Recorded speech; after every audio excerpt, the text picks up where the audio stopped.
பெண்ணுன்னா பேய் இறங்கும்னு சொல்லுவாங்க. ஆனா உன்னை இந்த நிலைமைக்கு ஆளாக்குன பாவிங்க பேயை விட கொடூரமானவங்க போல இருக்கு.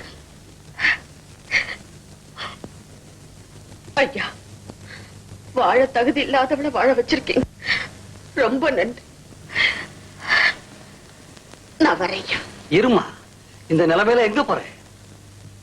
ஏற்கனவே உங்களுக்கு என்னால அதிக சிரமம். மேலும் இங்க இருந்துகிட்டு உங்களுக்கு சிரமம் கொடுக்க நான் விரும்பல. நீ எனக்கு சுமையா இருக்கிறதாக நினைக்காதம்மா. அனாதைகளுக்காக அபலைகளுக்காகவும் தான் இந்த நர்சிங் ஹோம நான் நடத்திக்கிட்டு இருக்கிறேன். இந்த உலகத்துல நானும் ஒரு அனாதைதாம்மா. என்னையா சொல்றீங்க? ஆமா, ஏராளமான சொத்து சுகங்கள் இருந்தும் சொந்த பந்தம்னு சொல்லிக்கிறதுக்கு எனக்கு யாரும் இல்லை. இந்த நர்சிங் ஹோம் தான் எனக்கு உலகம்.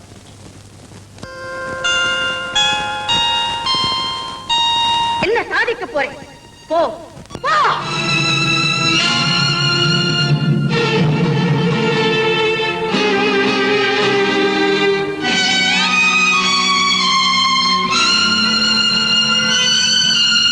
சிஸ்டர், அந்த 9ஆம் நம்பர் வார்டுல இருக்கிற பேஷண்ட்டுக்கு மருந்து கொடுத்துட்டீங்களா? கொடுத்தாச்சே. லட்சுமி, என்னம்மா எங்கே புறப்பட்டு? என்னுடைய துயரங்களுக்கு ஒரு முடிவு தேடி புறப்பட்டேன். லட்சுமி, மனித வாழ்க்கையில துயரங்களுக்கு ஒரு முடிவே இல்லம்மா. ஏன் இல்லை? சாவுக்கு அப்புறம் எதுவுமே தொடராது இல்லையா? களங்கத்தை சுமந்துட்டு நான் எதுக்காக வாழ்? அப்படி வாழ்ந்து நான் எதை சாதிக்க போறேன்? செத்து எதமா சாதிக்க போற? நீ செத்து போறதுனால உன் மேல இருக்கிற களங்கம் மறைஞ்சிருமா? உன் வாழ்க்கையை சீரழிச்ச சதிகாரங்க முகத்துல இந்த சமூகம் காரி துப்ப வேண்டாமா? டாக்டர் ஐயா, அது வரைக்குமாவது நீ வாழ்ந்துதான் ஆகணும். வேதனையை சுமந்துகிட்டு ஒவ்வொரு நாளும் நான் செத்து செத்து பிழைக்கிறத விட நிரந்தரமாவே செத்து போறது எவ்வளவோ பேர். இறைவன் கொடுத்த இரவல் சொத்துமா உயிர். அதை அடிக்கிறதுக்கு உனக்கு உரிமை இல்லை. அப்படி இருக்கிறப்போ உன் வயிற்றுல வளர்ற இன்னொரு உயிரையும் அடிக்கிறதுக்கு உனக்கு ஏதுமா உரிமை? ஒரு உயிருக்கு வாழ்வு கொடுக்கிற உரிமை எனக்கு இருக்கிறப்போ அதை அழிக்கிறதுக்கு மட்டும் எனக்கு உரிமை இல்லையா? அந்த உரிமை ஆண்டவன் ஒருத்தனுக்கு தான் உண்டு. எதையும் ஆக்குறதும் அழிக்கிறதும் அவன் தான். அந்த ஆண்டவனால என் மேல படிஞ்சிருக்கிற களங்கத்தை துடைக்க முடியலையே. நான் கரைப்படாதவன் அந்த கடவுளுக்கு தெரியும் இல்ல. துரியோதன் சபையில திரௌபதிக்கு அபயம் கொடுக்க வந்த அந்த கடவுள் இந்த 7 லட்சுமிக்கு அபயம் கொடுக்க ஏன் டாக்டரையா வரல? லட்சுமி, இந்த ஊரும் உலகமும் நாளைக்கு என் குழந்தைய பார்த்து தகப்பம் பேர தெரியாத குழந்தைன்னு திட்டமே. அப்ப என் பிள்ளை என்கிட்ட வந்து, ஏமா என்ன பெத்த, உனக்கு வாழணும்னு ஆசை இருந்தா கருவிலேயே என்ன அழிச்சிருக்கலாமேன்னு என்ன கேட்டா அதுக்கு நான் என்னையா பதில் சொல்லுவேன்? ஒருவேளை அது ஆணா இல்லாம பெண்ணா பிறந்துட்டா இரக்கமே இல்லாத இந்த சமூகம் அவளுடைய எதிர்காலத்தையே இருட்டாக்கிடுமே. டாக்டரையா, இப்ப சொல்லுங்க டாக்டரையா, இப்ப சொல்லுங்க. என்னால என் மகளுக்கு அந்த நிலை ஏற்படணுமா? காத்துல அகல் விளக்கு ஏத்தி வச்சு அதை அணைஞ்சிடாம பாதுகாக்கிற அவல நிலை எதுக்கு டாக்டரையா? எனக்கு எதுக்கு? இல்லம்மா, இந்த சமுதாயமே பெரும் புயலா சீறி வந்தாலும் நீ ஏற்றி வைக்கிற அகல் விளக்கு அணையவே போறதில்லை. அதுவும் வாழ்க்கைக்கு ஒளி கொடுக்கிற விளக்கா நிச்சயமா அமையத்தான் போகுது. உன் பிள்ளைய நல்லா படிக்க வைக்க போறேன். துன்ப நடுவே அவனை தொடவிடாம வளர்க்க போறேன். சமுதாயத்துல ஒரு உயர்ந்த இடத்தை அவனுக்கு நான் தேடி கொடுக்க போறேன். செல்வத்துல சீமானா, பிறப்புல பெரியவனா அவனை நான் வளர்த்து ஆளாக்க போறேன். உனக்கு பிறக்க போற குழந்தைக்கு நான் தகப்பனா இருக்க போறேன். நானே தகப்பனா இருக்க போறேன். என்னமா எழுந்துருமா, எழுந்துரு. டாக்டரையா, இந்த ஏழையோட கண்ணீரை தொடக்க கடவுள் வரலையேன்னு கவலைப்பட்டுக்கிட்டு இருந்தேன். அந்த கடவுள் உங்க ரூபத்துல வந்திருக்கிறார் ஐயா.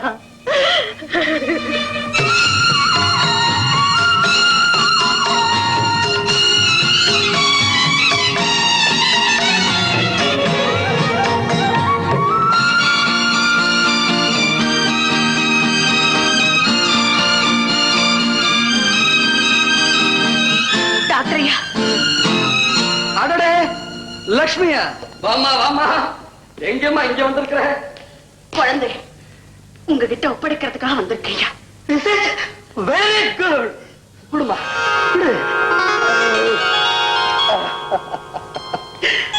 உன்னுடைய வரவு இருண்டு கிடக்கிற என் வாழ்க்கையில இன்ப ஒளியை ஏற்றி வைக்க போகுது. கடவுளே, சொந்த பந்தம் இல்லாம சூன்ய வாழ்க்கை வாழ்ந்துகிட்டு இருந்த எனக்கு இந்த குழந்தை ரூபத்துல ஒரு சொந்தத்தை ஏற்படுத்தி கொடுத்துட்டியே. இனி நான் தனி மனுஷன் இல்லை. இனி நான் தனி மனுஷன் இல்லை. ஐயா, நான் போறேன். எங்கம்மா, எங்க போறேன்? டாக்டரையா, இப்ப உங்களுக்கு ஏற்பட்டிருக்கிற மகிழ்ச்சியும் மனநிறைவும் என்னைக்கும் நினைக்கணும். அதுக்கு நான் இடையூறா இருக்க கூடாது. என் குழந்தையோட நினைவு நெஞ்சில் சுமந்துகிட்டு இந்த உலகத்துல எங்கேயோ ஒரு மூலையில ஒதுங்கி வாழறதுதான் நல்லது.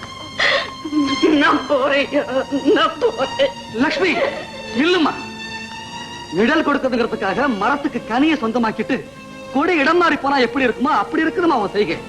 குழந்தைய நான் தத்து எடுத்துட்டு இருக்கலாம், ஆனா பெத்தவ நீதானே. நீ எதுக்காக குழந்தைய பிரிஞ்சு போகணும்? இங்கேயே இருந்து குழந்தைய நீதான் வளர்த்து ஆளாக்கணும். வேண்டாயா வேண்டாம். அவனை பெத்த அபாகியது நான் தான் உண்மை தெரிஞ்சா தம் பிறப்புல படிஞ்ச களங்கத்தை எண்ணி அவ கவலைப்படுவான். அந்த கவலை அவனுடைய எதிர்காலத்தையே இருக்காக்கிடும். அதனால அவனை விட்டு நான் விலகி இருக்கிறது தான் நல்லது. இல்லம்மா, உலகத்துல எந்த சக்தியாலேயும் பிரிக்க முடியாத பாச பிணைப்புக்கு நீ அணை போட நினைக்க. பாசத்தால துடிக்கிறத விட பக்கத்திலேயே இருந்து உன் மகனுடைய வளர்ச்சிக்கு துணையா இருந்தா அது நொந்து போனவன் உள்ளத்துக்கு ஆறுதல். ஐயா, ஏன் ஆறுதலுக்காக என் பிள்ளையோட உள்ளத்துல புயலை உண்டாக்கூடாதுன்னு தான் நான் பயப்படுறேன். ஓஹோ, சரிம்மா. நீதான் அவனை பெத்த தாயின்னு தெரியாத அளவுக்கு ஒரு ஆயாஸ்தானத்துல இருந்து அவனை வளர்க்கலாமே. என்னம்மா யோசனை பண்றேன்? சரின்னு சொல்லுமா. ஐயா, எனக்கு வாழ்வு பிச்சை கொடுத்ததே நீங்கதான். உங்க விருப்பத்துக்கு விரோதமா நடந்துக்க முடியுமா? நீங்க என்ன சொல்றீங்களோ அதை செய்ய நான் சித்தமா இருக்கேன். ரொம்ப சந்தோஷமா, ரொம்ப சந்தோஷம். லட்சுமி, இந்தாம்மா. இன்னையில இருந்து இவனுக்கு உறவுல நீ ஆயா, உணர்வுல என்னைக்குமே நீ தாய்தாம்மா. அப்போ உங்க விவகாரம் எல்லாம் முடிஞ்சது இல்ல? புறப்படுங்க. வணக்கம் வணக்கம் வணக்கம் வணக்கம். வாடா போலாம். இருடா, ஊர் விவகாரத்தை தீர்த்து வச்ச, நம்ம விவகாரத்தை தீர்த்துக்க வேணாவா? என்னடா அது? உன் பையனுக்கும் என் பொண்ணுக்கும் சீக்கிரமா கல்யாணத்தை முடிச்சிடணும். அதுக்கு பின்னடா அவசரம்? அது சரி, நீ புள்ளைய பெத்தவன், பொறுமையா இருக்கிற. நான் பொண்ணை பெத்தவனாச்சே, அவசரப்படாம இருக்க முடியுமா? டேய், ரமேஷ் தாய் இல்லா பிள்ளை. அவன் கல்யாணத்தை சீரும் சிறப்புமா நடத்தணும்னு எனக்கு கூட தான் ஆசை. இருந்தாலும் படிப்பை பாதையில் நிறுத்திட்டு கல்யாணத்தை நடத்துறது தப்பு இல்லையா? நல்ல காரியங்களை தள்ளி போடாம காலாகாலத்துல நடத்திடணும்னு நான் சொல்லலப்பா, என் சம்சாரம் சொன்னா. சரிடா, அவங்க படிப்பு முடிஞ்சதும் ஒரு நல்ல நாளா பார்த்து கல்யாணத்தை முடிச்சு விடுவோம். ரொம்ப சந்தோஷம் தர்மராஜ். ஒரு பெரிய சுமையே இறக்கி வச்சா போல ஆச்சு எனக்கு. விடிய காலை மணி அடிச்சு எதுக்கா தூக்கத்தை கெடுக்கிற? பூஜை பண்ணிட்டு இருங்க தம்பி. பக்தி மனசுல இருக்கிறமே தவிர மணி அடிக்கிறது இருக்க வேண்டியதில்லை. இனிமே போய் பண்ண எனக்கு கெட்ட கோபம் வரும். ஜாக்கிரதை. கோபி! ரமேஷ்! கோபி! Congratulations, கோபி. மீனா, நாம ரெண்டு பேரும் ஒரே ஊர்க்காரங்கிறது மறந்துட்டு இது உனக்கே நல்லா இருக்கா? பாராட்டுறதுக்கு அவருக்கு தகுதி இருக்கு. கங்க்ராச்சுலேஷன். நல்ல வேலை இந்த ரமேஷ் தோத்தான். முனிப்பா, தேர்தல் வரைக்கும் என் பக்கம் இருந்துட்டு இப்ப அவன் பக்கம் போறிய, இது நியாயமா? நான் என்ன பண்றது? அவன் பக்கம் அவன் என்ன செய்ய முடியும்? அவன் ஜெயிச்சுட்டானே. ஐயோ பாவம் ரமேஷ். எல்லாருமா சேர்ந்து ஏதோ சரி பண்ணிருக்கீங்க. ஓட்டு சீட்டு என்றதுல ஏதோ தப்பு நடந்திருக்கு. வேண்டாம் வேண்டாம், இந்த மாதிரி பேசுறவங்க யாருமே உருப்பட்டதில்ல. ஏன் எல்லாரும் அவனை கலாட்டா செய்யறீங்க? Ramesh, take it easy. தோல்விதான் வெற்றிக்கு ஆரம்பம். இருங்க இருங்க, உங்களை எல்லாம் கவனிச்சுக்கிற விதத்துல கவனிச்சுக்கிறேன்.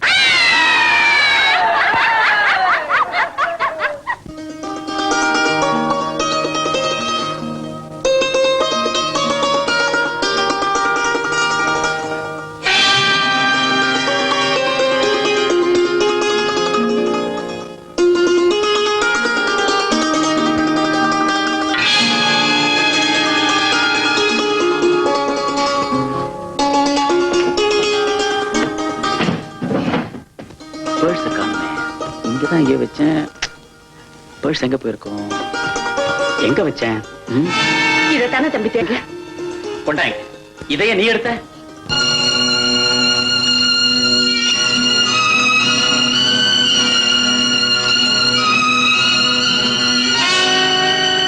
ஆயா, நெல்லு. எங்க என் பர்ஸ்? பர்சா? ஆமா, அது நிறைய பணம் இருந்துச்சு. அவசரப்படாம தேடி பாருங்க தம்பி. இங்கதான் எங்கேயாவது வச்சிருப்பீங்க. யாருக்கிட்ட காது குத்துற? நல்லா தேடி பார்த்துட்டு தான் சொல்றேன். இந்த அறைக்குள்ள உன்னை தவிர வேற யாருமே வரது கிடையாது. மரியாதையா அந்த பர்ஸ் கொடுக்குறியா, இல்ல டாடி கிட்ட ரிப்போர்ட் பண்ணட்டுமா? வேண்டாம் தம்பி வேண்டாம். என்ன திருடின்னு நீங்க சொன்னது அவர் கேட்டா ரொம்ப வேதனைப்படுவார். அவர்கிட்ட நல்ல பேர் வாங்கணும்னு நினைக்கிற நீ எதுக்கா இவ்வளவு கீழ்த்தரமா நடந்துக்கிற? திருடி வாழ்க்கை நடத்துறத விட ஒரு முறை கைத்தவன் வாழ்க்கையை முடிச்சுக்கலாம். யார பார்த்து என்ன வார்த்தை கேட்டு? வேண்டாங்க, நிறுத்துங்க தம்பி. நீங்க காலேஜுக்கு போங்க. டாடி, இங்க நடந்தது தெரிஞ்சா நீங்களே இவளை கழுத்தை பிடிச்சு வெளியில தள்ளுவீங்க. நடந்தது தெரிஞ்சுக்காததுனாலதான் இங்க நடக்க கூடாது எல்லாம் நடந்துட்டு இருக்கு. இனி இப்படி நடக்க நான் சம்மதிக்க மாட்டேன். கோபி, அப்போ டாக்டரையா ஆத்திரத்தில் அவசரப்பட்டு நீங்களுமா வார்த்தைகளை கொட்டு. லக்ஷ்மி, இந்த கொடுமையை பார்த்ததுக்கு அப்புறமும் என்ன பேசாம இருக்க சொல்றியா? கடவுளே, மனம் தளராதவங்க எல்லாம் இப்படி மனம் தளர்ந்துட்டா என் வாழ்க்கை நாசமா போயிடும். ஆண்டவா, எனக்கு நீதான் ஒரு வழி காட்டணும். செய்த குத்தத்துக்கு சாட்சி சொல்ல சாமி வரமாட்டான்னு தெரிஞ்சு அவரையே கூப்பிடுறியே, அது உன் சாமர்த்தியத்தை காட்டுது. Stop your argument. ஏய், அவ நினைச்சிருந்தா இந்த வீட்டுல எதை வேணும்னாலும் எடுத்திருக்க முடியும். ஏன் அவ கேட்காமலேயே எதையும் கொடுக்க நான் தயாரா இருக்கிறேன். கோபி, அவ நம்ம கிட்ட வேற எதையுமே எதிர்பார்க்கலடா. உன் பாசத்துல பங்கு கிடைக்காத, அதாவது அன்பு காட்டாதா பாவ அவ இத்தனை வருஷம் ஆகிட்டு இருக்க. டாடி, அன்பு பாசமும் விலை கொடுத்து வாங்குற கடைச்சரக்கு இல்ல, வாங்குற கூலிக்கு மாரடிக்கிறவ. இவ மனசுல உள்ளத பாசம் நினைச்சு ஏமாத்தாதீங்க. இவ நிலைமையில உள்ளவங்க செய்யற எந்த தியாகமும் சுயநலத்தின் அடிப்படையில இருக்கும். அதை புரிஞ்சுக்காம இவளுக்கு நீங்க இடம் கொடுத்திருக்கீங்க. அதனாலதான் ஒரு வேலைக்காரிங்கிறத சில சமயம் மறந்துடுறான். உண்மை என்னன்னு தெரிஞ்சுக்கிறத விட இப்படித்தான் நடந்திருக்கும்னு உறுதியா நம்புறது உன்னை போல உணர்ச்சி வசப்படுறவங்களுக்கு சரியா இருக்கலாம். ஆனா உணர்ச்சிகளையும் உண்மைகளையும் உள்ளடக்கி வச்சுக்கிட்டு வாழ்ற தெய்வங்களுக்கு இவர உன்னால இதையெல்லாம் புரிஞ்சுக்க முடியாது. இவர மேன் வித்அவுட் சென்டிமெண்ட். உன்னை அப்படி ஒரு மரக்கட்டையா நான் வளர்த்துட்டேன். பந்த பாசங்களை புரிஞ்சுக்க முடியாத அளவுக்கு உனக்கு நான் செல்ல கொடுத்து கெடுத்துட்டேன். அது ஏன் தப்புதான். It's my fault. அது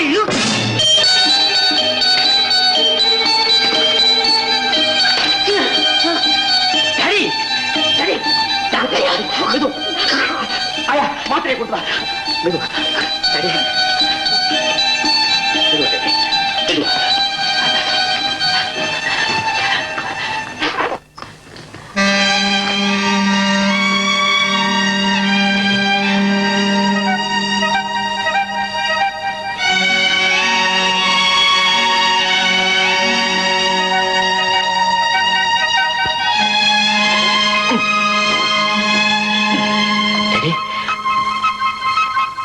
Daddy, are you all right? Are you all right? Medu. How are you feeling now? I'm all right, my boy. I'm all right. I'm all right.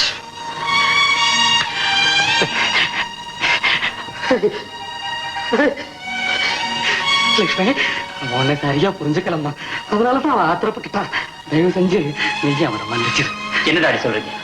Gopi, வயசுக்காவது மரியாதை கொடுக்கறதுக்கு கத்துக்கப்பா. டாடி, ஓகே ஓகே, உனக்கு காலேஜுக்கு நேரமாச்சு, நீ புறப்படு.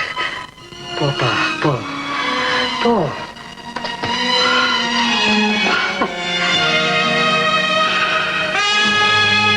சோபி, just a minute. அங்க என்ன கிடக்குன்னு பாரு. Oh my purse. அதுல எல்லாம் சரியா இருக்கான்னு பாரு. டாடி, தொலைஞ்சு போய் ஏண்டா லக்ஷ்மி, சமுதாயத்தின் கொடுமைகளுக்கு நீ ஆளான. அந்த படிக்கு உன் மகனும் பலியாயிடக்கூடாதுன்னுதான் உங்க 2 பேருக்கு இடையில இருந்த பந்தத்தை துணிஞ்சு நான் இருப்பேன். அது உன் வாழ்க்கையில இப்படியெல்லாம் நரக வேதனையை ஏற்படுத்தும்னு நான் எதிர்பார்க்கவே இல்லம்மா. ஐயா, நான் வேதனைப்படுவேன்னு நினைச்சு நீங்க வேதனைப்படுத்த பார்த்தாதான் எனக்கு ரொம்ப வேதனையா இருக்கு. வாய் கூசாம என்ன விபச்சாரின்னு சொல்ற உரிமை ஊருக்கெல்லாம் இருக்கும் போது என்ன திருடின்னு சொல்ற உரிமை நான் பெத்த பிள்ளைக்கு இல்லையா? சமுதாயத்துக்கு முன்னால கேலி பொருளா இருக்க வேண்டிய என் மகன் இப்படி உயர்ந்த நிலையில நிறுத்தி வச்சிருக்கீங்களே, அதுக்கு நான் ரொம்ப பெருமைப்படுறேன். ரொம்ப பெருமைப்படுறேன்.